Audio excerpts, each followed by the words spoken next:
bienvenidos a otra edición de Bienestar con B de Bueno. Soy Daniela Guadarrama y en esta ocasión tengo una entrevista que estoy muy emocionada de hacer y de compartir con todos ustedes. Este es uno de mis pasiones también en cuestión de bienestar, de la medicina alternativa y de entender. Creo que hoy todos necesitamos entender este tema muy a profundidad.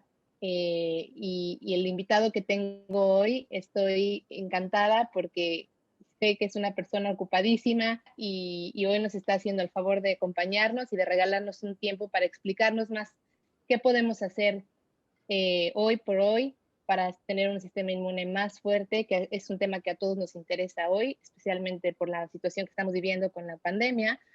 Y bueno, le quiero dar la bienvenida al doctor Gustavo Aguilar Velázquez y agradecerle de verdad con todo mi corazón que esté aquí y que nos regale este tiempo.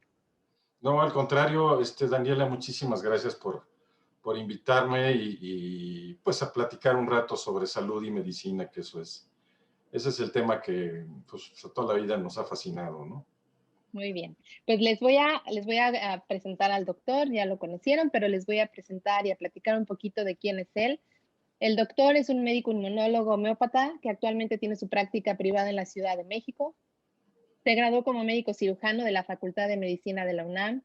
Tiene una especialidad de homeopatía en la Escuela de Posgrado de Homeopatía en México. También cuenta con una especialidad en inmunología de la Escuela de Posgrado, Escuela Nacional de Ciencias Biológicas del Instituto Politécnico Nacional. Tiene una maestría en Ciencias de Inmunología de la Escuela Nacional de Ciencias Biológicas IPN y es doctor en Ciencias en Inmunología de la Escuela Nacional de Ciencias Biológicas del IPN también. Fue médico base del Hospital General de México por más de 15 años. Fue médico especialista del Servicio de Sanidad Naval de la Armada de México. Ha sido profesor titular de la materia de inmunología en la UNAM. Ha sido ponente en múltiples congresos de inmunología y homeopatía a nivel nacional e internacional y ha obtenido varios premios por sus trabajos de investigación en el área de inmunología y ha publicado también trabajos en esta materia. Ha trabajado en la dirección de reconocidos laboratorios y ha sido miembro del comité editorial de revistas de especialidad. Pues creo que a mí me parece fantástico encontrar ambas cosas en el mismo lugar, ¿no? La parte de conocer, como dice, la medicina tradicional y aparte la medicina alternativa. A mí me parece que esto es como lo mejor de ambos mundos y bueno, pues me encanta esta combinación. Y bueno, pues empezando, hoy es el tema que todo mundo escuchamos todos los días, leemos, escuchamos, sabemos que hoy por hoy el sistema inmune es el tema de actualidad y que todo el mundo nos dice, tienes que tener el sistema inmune fuerte y es muy importante que tu sistema inmune esté preparado y la reacción que va a tener tu sistema inmune es importantísima. Pero quisiera empezar por saber qué es el sistema inmune y por qué es tan importante el sistema inmune. Bueno, mira, Daniela, el sistema inmune es, eh, es un sistema que se encarga de la vigilancia de nuestro organismo. Durante muchos años se pensaba que el sistema inmune reconocía lo propio, todas nuestras moléculas propias, todas nuestras células, todos nuestros órganos como propios, y sobre todo reconocía aquellas cosas que fueran extrañas al organismo, combatiendo a las cosas extrañas y tolerando las cosas que eran propias, que eran pues de nuestro propio organismo. Y esto resultó que no era tan fácil porque parece ser que el sistema inmune también reconoce lo propio y reconoce lo extraño y sabe cuándo es algo extraño, peligroso, e incluso sabe cuándo algo propio es peligroso. Por ejemplo, nuestras células, cuando se empiezan a degenerar, cuando se empiezan a alterar, el sistema inmune es capaz de identificar que algo no está funcionando bien con esas células y las destruye.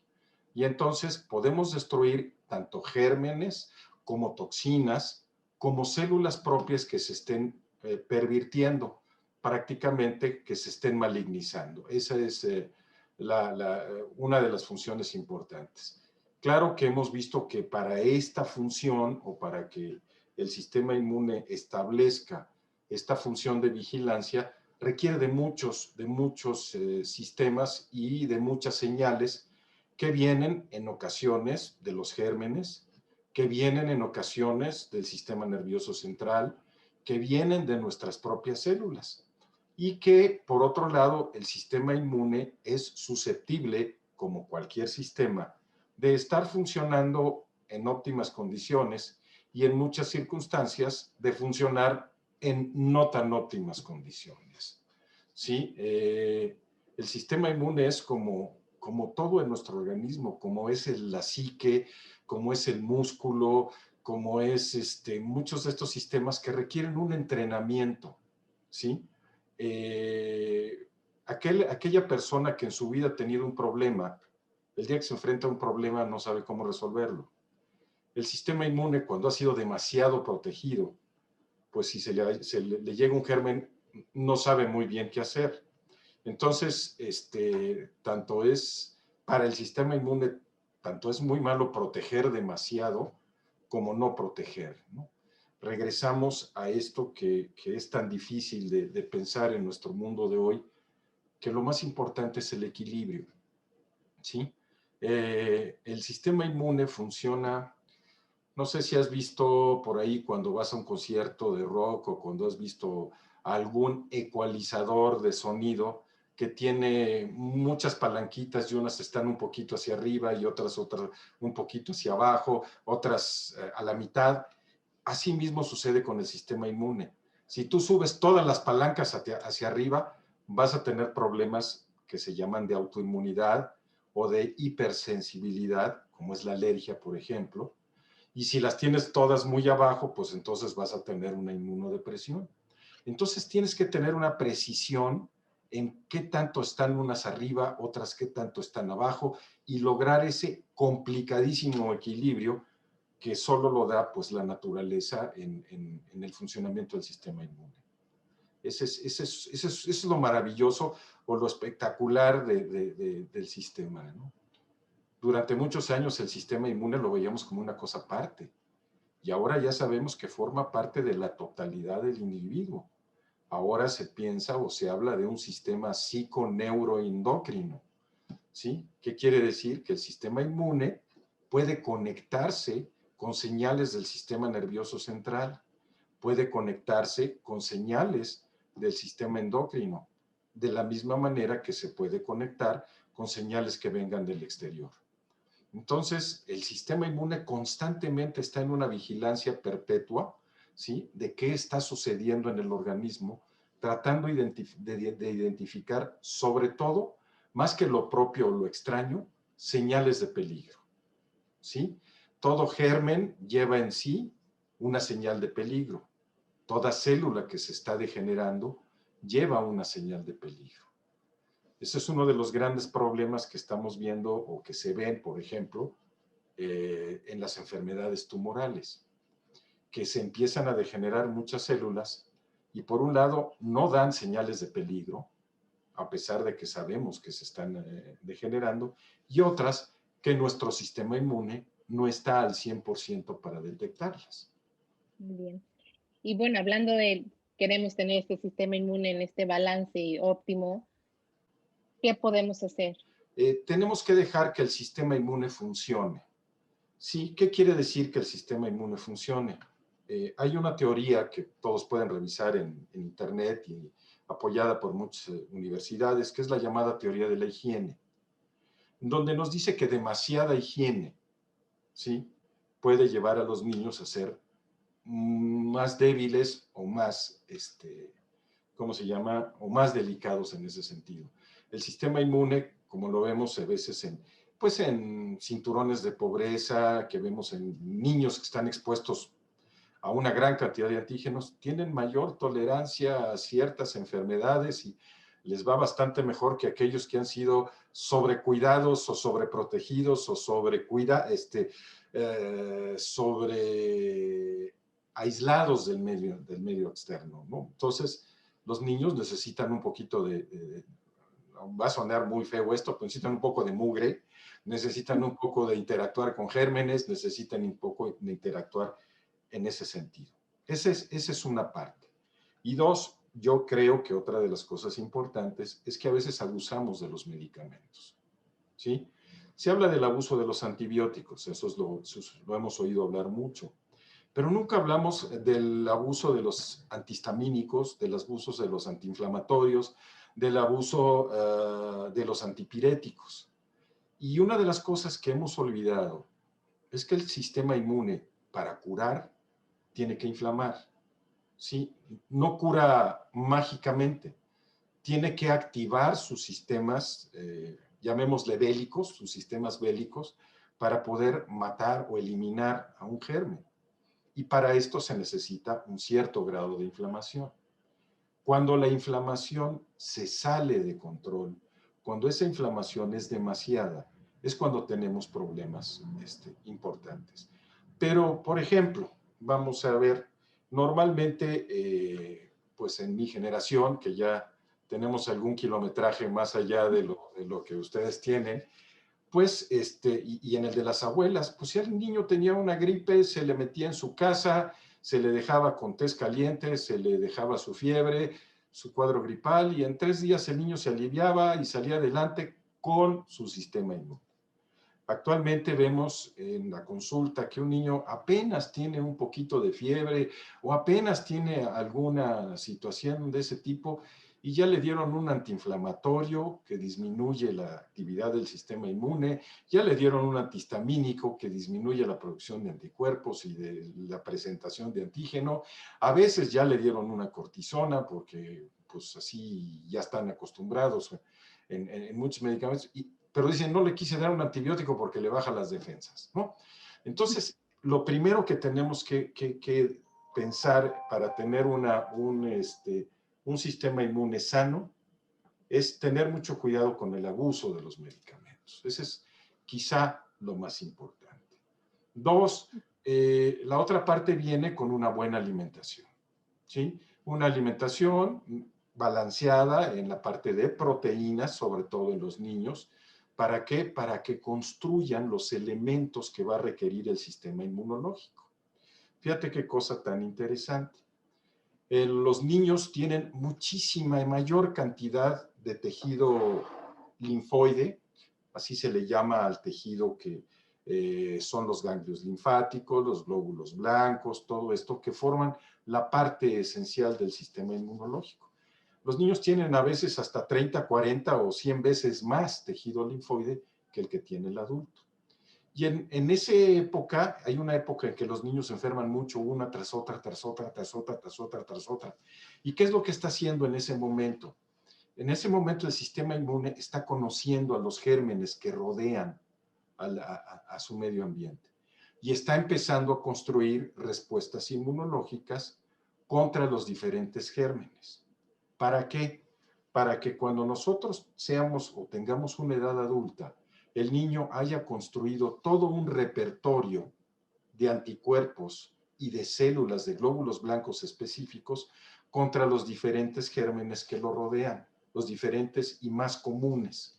Y de tal suerte que cuando ya hizo todo su repertorio a lo largo de la niñez, cuando llega a la adolescencia y a la edad media, pues ya tenemos todo el sistema inmune armado, todo el sistema inmune establecido, para que cuando lleguen los gérmenes, pues tenemos lo que se llaman anticuerpos y células específicas contra esos diferentes gérmenes.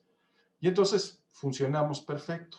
Pero desgraciadamente en la vida actual, el abuso de todos estos tratamientos no llevan a cabo o no permiten que los niños vayan llevando y estableciendo todo su repertorio de anticuerpos y de células que son necesarias. Ese es el segundo punto. Y el tercero, pues, la falta de movilidad, ¿no? Actualmente nuestros niños, pues ya no corren todos los días en las calles, ni juegan todos los días, ni consumen todas las energías que tenían que tener, y básicamente muchos de ellos están dentro de una casa haciendo actividades sedentarias, otros están estudiando o pueden ser muy buenos estudiantes, pero no hay esa actividad física que se requiere para que el sistema inmune funcione. Sí, esa es una parte. Y la última, que ahora la medicina ha venido entendiendo mucho más, es el hecho de una buena salud mental. La angustia, el duelo, la tristeza inhibe al sistema inmune. Fíjate, tenemos una primera línea de defensa. Tenemos, digamos, muchos soldados, que son nuestros glóbulos blancos, tenemos los granaderos, que esos entran con todo a romper todo lo que tengan, pero tenemos un equipo muy sofisticado, que son los llamados, les llamaríamos los boinas verdes del sistema inmune. Estas células se han llamado, en inglés se le llaman natural killer cells, o las células naturales asesinas, y esta es nuestra primera línea de defensa contra los virus, básicamente, y contra las células tumorales. Cuando una célula NK detecta la llegada de un virus, inmediatamente destruye a la célula que haya, en donde esté parasitada un virus. En el momento en que una célula NK encuentra que hay una célula que se está malignizando, inmediatamente la destruye. Así pues, es una célula muy importante. Pero cuando estamos tristes, cuando estamos deprimidos, cuando estamos asustados o tenemos estrés, sobre todo el estrés crónico, esto lleva a que esta célula no funcione como debe de ser. Y entonces nos volvemos más sensibles a las enfermedades virales, nos volvemos más sensibles a las enfermedades tumorales. Y además de esto, hay otras células que también se deprimen o bajan cuando estamos emocionalmente, pues, apachurradones o cuando estamos no en una muy buena condición. Y en lo que se refiere a los alimentos, pues siempre hay que tener en cuenta que pues requerimos nuestras vitaminas, concretamente la vitamina A, la vitamina D, que son constituyentes importantes para la formación de nuestras células protectoras.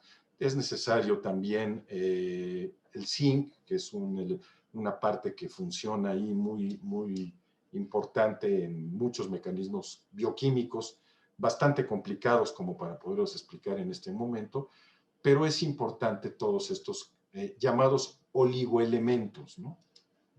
Y que nos permiten un buen funcionamiento del sistema. Ahora, tocando este tema que mencionaba de la inflamación, cuando la inflamación se sale de control, tengo entendido que el estrés oxidativo es el que viene o el que inicia esta inflamación y la puede sacar de control, y entonces es cuando vienen todas las famosas itis y demás, ¿no? Todas las enfermedades. El estrés oxidativo, ¿qué papel juega en nuestro sistema inmune debilitado? Mira, una de las maneras en que el sistema inmune destruye a los gérmenes, ¿sí? Es produciendo radicales libres de oxígeno, ¿sí? Y de otras cosas como de yodo, como de cloro. Entonces, el arma que utiliza el sistema inmune para destruir ya prácticamente a las células son estos radicales libres de oxígeno, ¿no? Una célula, un glóbulo blanco, se atrapa una bacteria, la establece, la cerca, se la come, y dentro de la célula libera una gran cantidad de radicales libres que van a destruir las células. La célula de la bacteria, el parásito o lo que fuera. Pero sucede que este fenómeno de los radicales libres se puede dar como resultado de muchas reacciones bioquímicas, no solamente de nuestro sistema inmune. ¿Para qué? ¿Qué sucede esto? Cuando no tenemos una buena oxigenación de todos los tejidos, y la mejor manera de tener una buena oxigenación de todos nuestros tejidos es haciendo ejercicio y comiendo básicamente comidas o alimentos naturales, no procesados, teniendo nuestro aporte vitamínico, esto va a generar que tengamos cada vez o que tengamos pocos radicales libres, ¿sí? Es de cuenta que, ¿cómo te pudiera decir? Son pedacitos como de desperdicios que va dejando el metabolismo.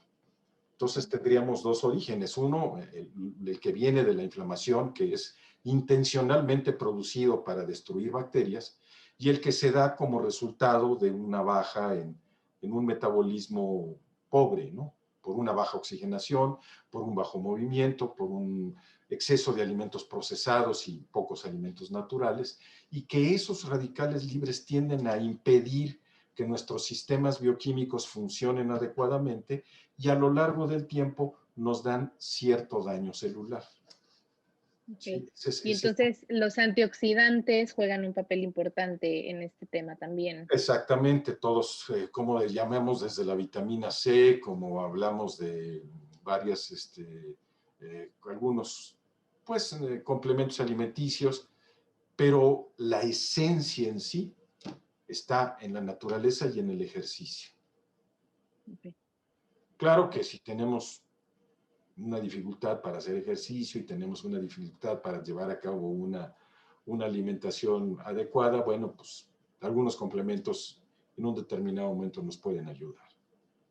Ok. Y cuando hablamos de enfermedades autoinmunes, es este tema, me imagino, de lo que mencionaba de nuestro mismo sistema detecta y no detecta lo bueno y lo malo, ¿no? Y entonces, ¿qué pasa en estas enfermedades que tanto escuchamos hoy? Bueno, Mira, las enfermedades, ¿te acuerdas que platicaba yo de que el sistema inmune tenía que estar este, perfectamente ecualizado, ¿no? Como ujú, nosotros. Tú un día de repente te levantas de buenas y ves todo de color de rosa y lo ves muy bien y tienes una capacidad negociadora muy padre, pero un día te levantas de malas y cosas que no debieran ponerte de malas te generan problemas. Esa es una parte del sistema inmune. ¿A qué me refiero? El sistema inmune, como te dije en un principio, identifica lo propio y identifica lo extraño. Pero si en un determinado momento lo propio se empieza a identificar como extraño, podemos montar una respuesta inmune contra nosotros mismos. Eso es una parte muy importante y que la inmunología conoce como mecanismos de hipersensibilidad o de daño. ¿A qué me refiero con esto? Vamos a suponer, por ejemplo, que en el caso de la fiebre reumática, llega una bacteria y esa bacteria hace que produzcamos anticuerpos contra esa bacteria. Pero resulta que esa persona a la que le cayó esa bacteria tiene una estructura molecular que es idéntica a la que tiene la bacteria. Y entonces esta persona produce anticuerpos contra esa bacteria. Pero los anticuerpos que produjo contra esa bacteria andan por todo el organismo. Y esta persona tiene una estructura molecular en el área cardíaca que es igualita a la de la bacteria.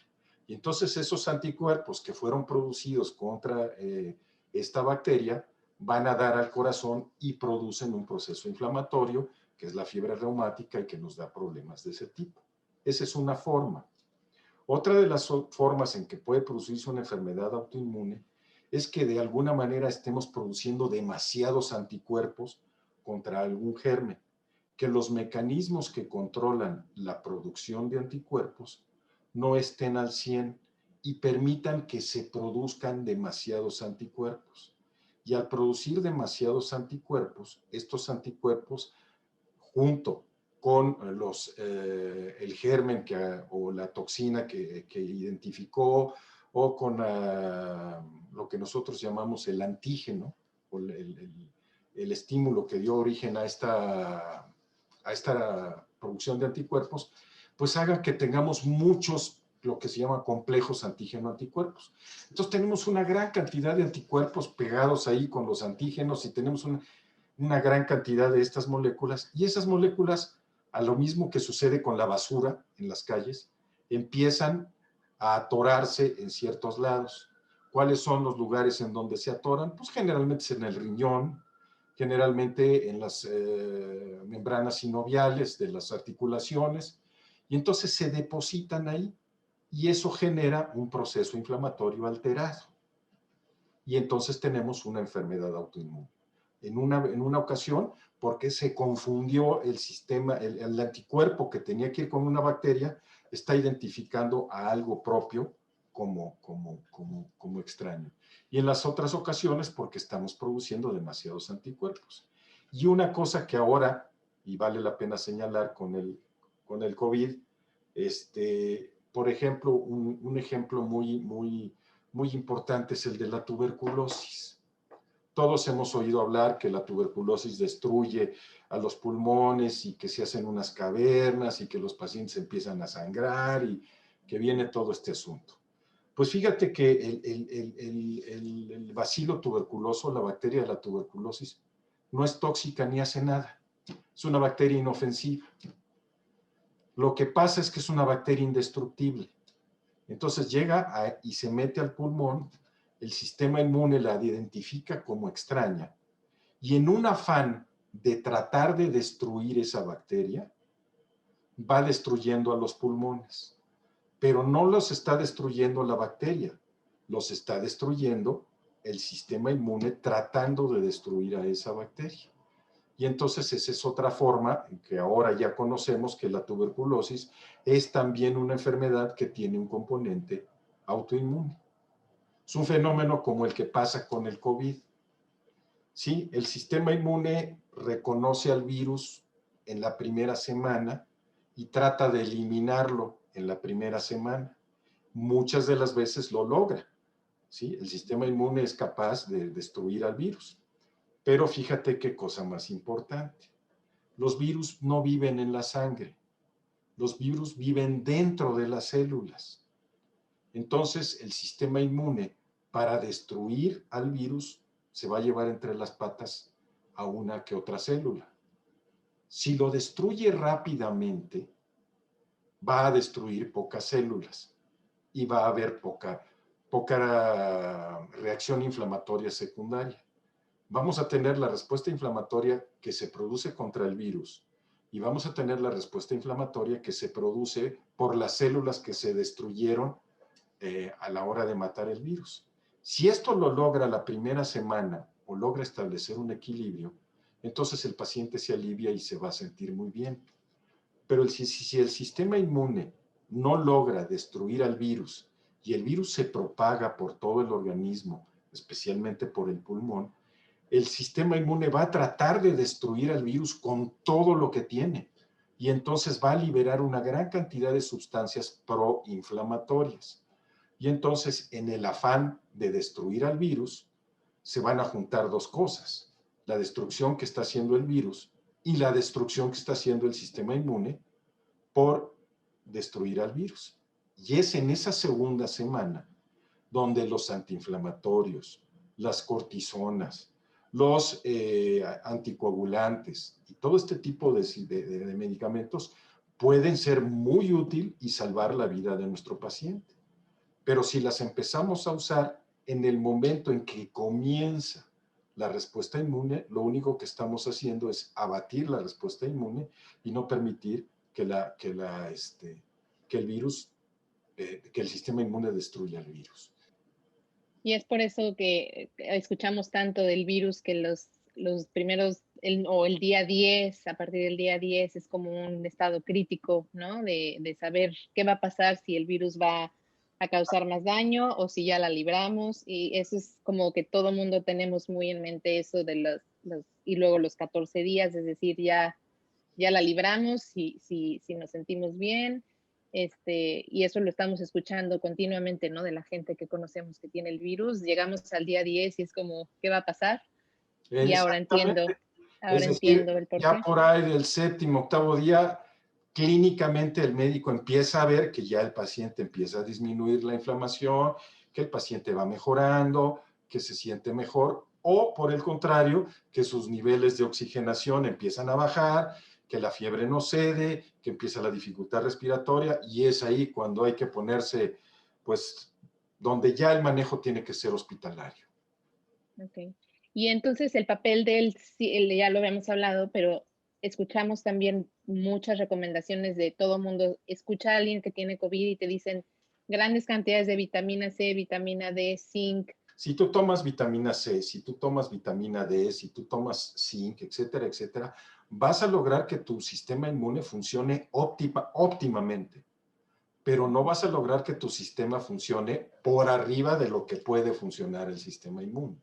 Y a veces eso pensamos, ¿no? Que si vamos, das más vitamina D, o si en vez de tomar 4,000 unidades vas a tomar 80,000 unidades, vas a funcionar tu sistema inmune.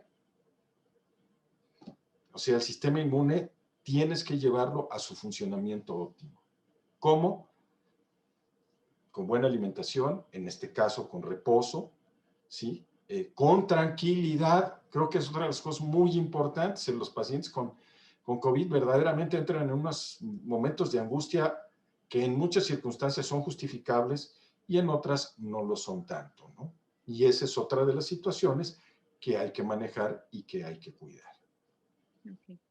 Y doctor, hemos escuchado también esta frase que dice que más del 70% de nuestro sistema inmune está relacionada con nuestro intestino y nuestra microbiota. Los nuevos sistemas de identificación de gérmenes que tienen que ver con esto que se llama el PCR, que no solamente se usa para identificar al COVID, sino para identificar muchísimos microorganismos y muchísimas moléculas, nos hemos dado cuenta que tenemos una cantidad de bacterias viviendo en el organismo que pueden ser, incluso podemos tener, o se piensa que tenemos más bacterias viviendo en el organismo que células.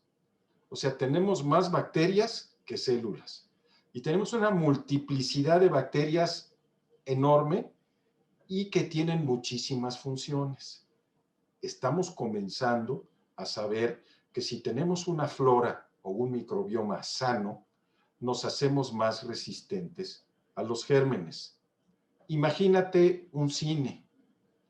Si las butacas de ese cine están ocupadas por bacterias amigables, no van a poder ser ocupadas por bacterias no amigables. Si esas bacterias amigables se comen todas las palomitas del cine, las bacterias no amigables no van a tener que comer.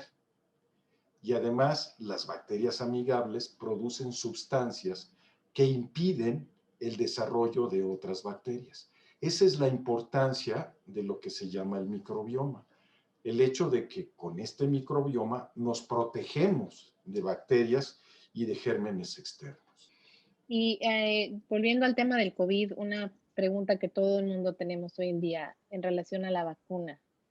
¿Qué sería el mensaje que nos quisiera dar acerca de esto desde el punto de vista inmunológico y médico? Bueno, aquí te podría decir varias cosas, pero que se resumen en una cosa, muy sencilla. Es muchísimo, muchísimo más riesgoso tener la enfermedad que tener alguna complicación por la vacuna. Eso que quede muy, muy claro, ¿no? Ha habido, yo creo que una vacunofobia, y es muy, ¿cómo decirte? Es muy explicable, porque tenemos en este momento 14 vacunas, y esas 14 vacunas son hechas de manera diferente. Algunas son hechas a base de un virus sencillo, tranquilo, inofensivo, al cual le pegan una proteína del COVID. Hay otras en donde lo que se produce es un pedazo de la vacuna, ya un pedazo del COVID, y ese pedazo del COVID se le inocula a la persona. Y las nuevas vacunas, que son las que ahorita nos tienen más inquietos, son aquellas en donde lo que se pone es un poco de material genético del virus envuelto en una cápsula de lípido, y esa cápsula de lípido mete el material genético a la célula y hace que la propia célula produzca el pedacito del virus con el cual nos vamos a vacunar. Todas estas cosas, todos estos estudios o todas estas vacunas se han entendido y se han desarrollado a lo largo de muchos años.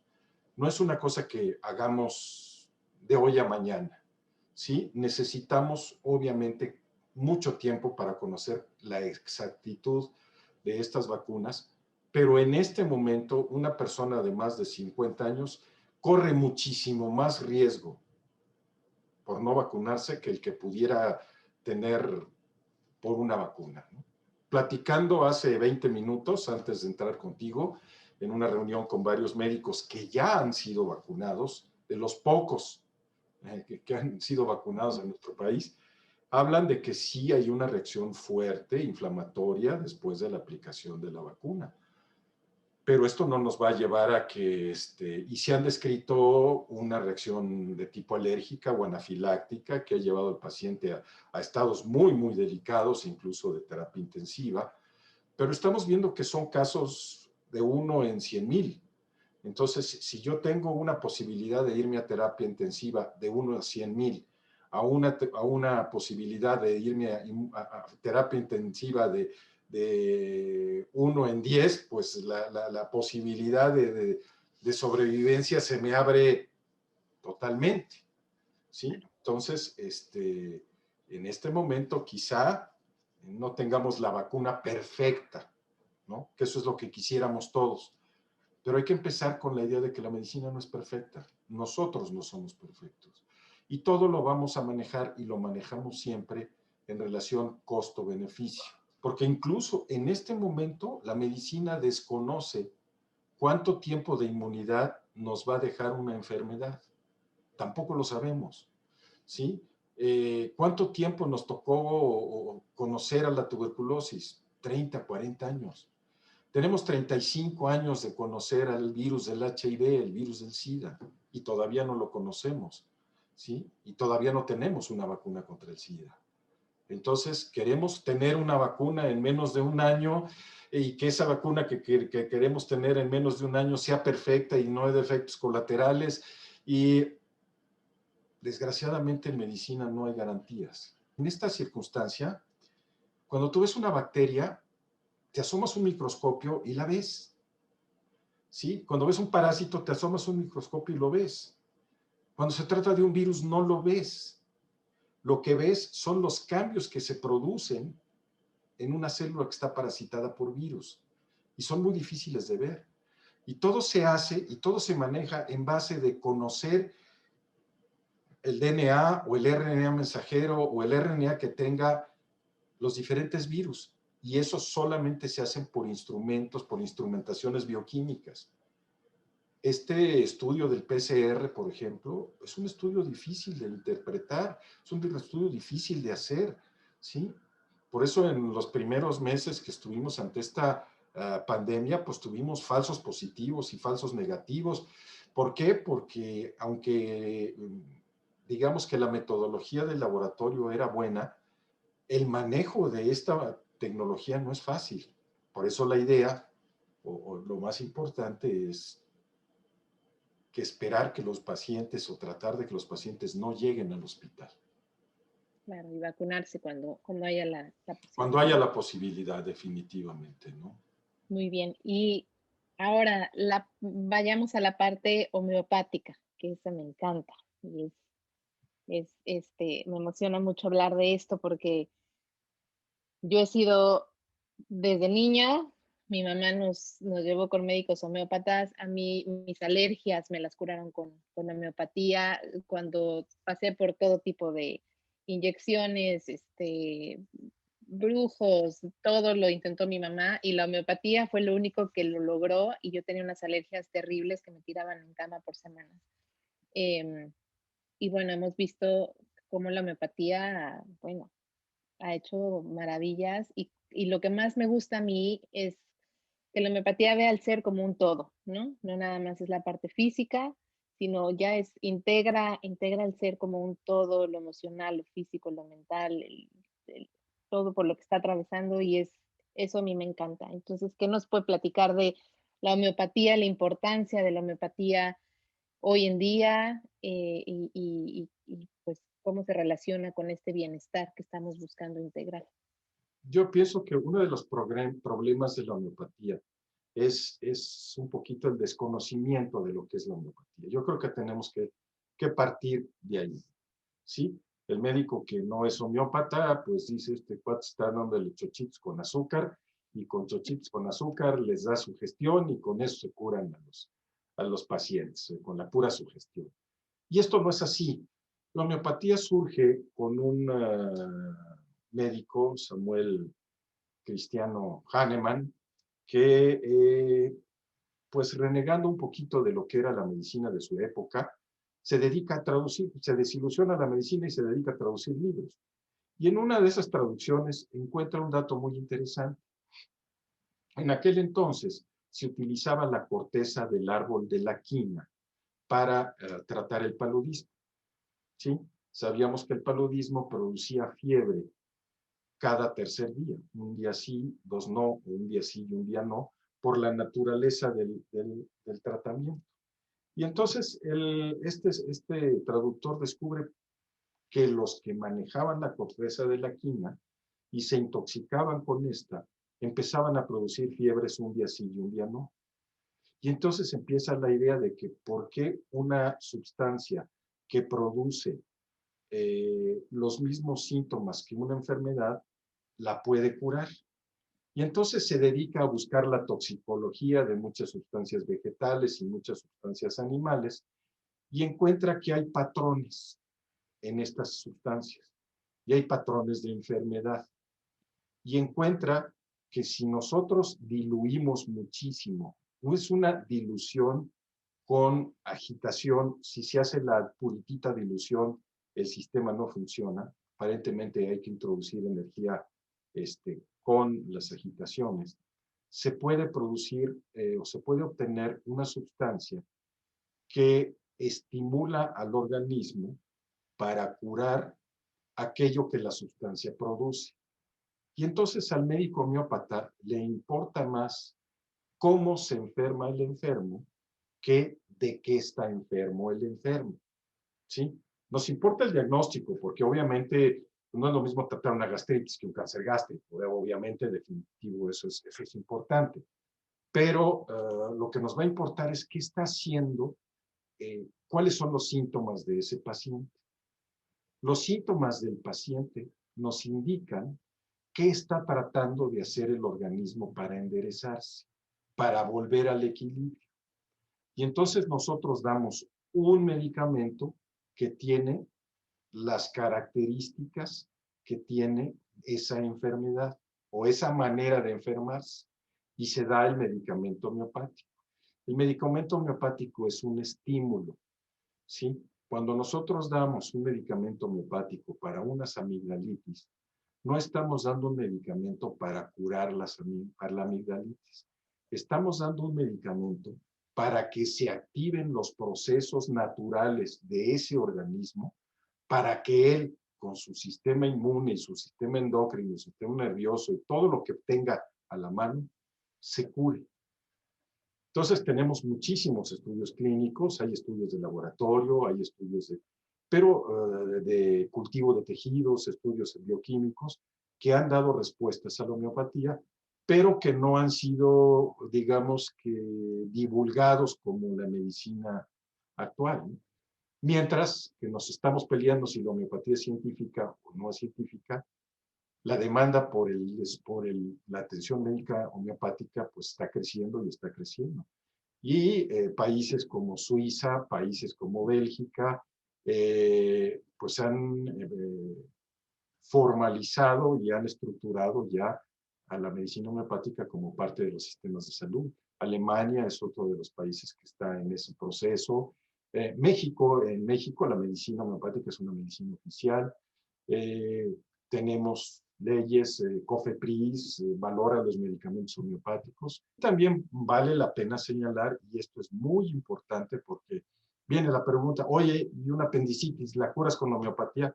Pues no, una apendicitis pues tampoco lo vas a curar con antibióticos, ¿no? Claro. La medicina homeopática tiene sus posibilidades y tiene sus limitaciones y requiere de la cirugía, y lo que es quirúrgico será quirúrgico con homeopatía, con acupuntura o con medicina tradicional, ¿sí? Una fractura pues tendrá que ser operada y tendrá que ser manejada. Entonces Claro. aquí también es una parte muy importante y es el criterio médico, ¿sí? ¿Hasta qué punto la homeopatía puede resolver problemas?